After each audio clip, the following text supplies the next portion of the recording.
have sensed after the election that the momentum is coming back. And now, when it comes to any differences between the previous administration or President Biden current administration, the outgoing one and the incoming one, of course, there will be some differences in the themes and the approach that and the way they are approaching things. But we didn't see or recognize any disagreement on the goal itself to end the war.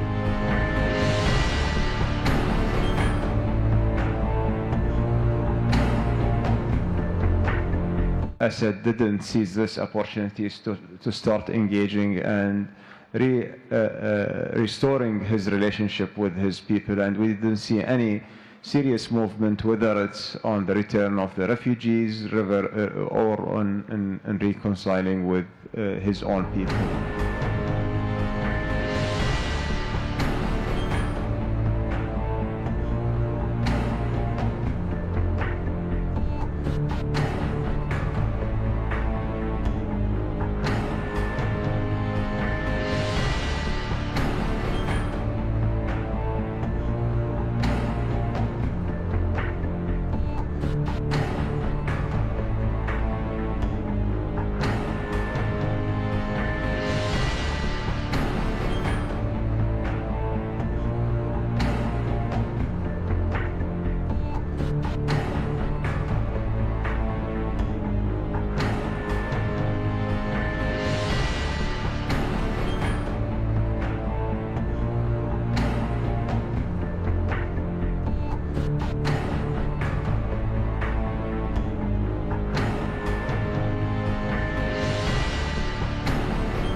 you.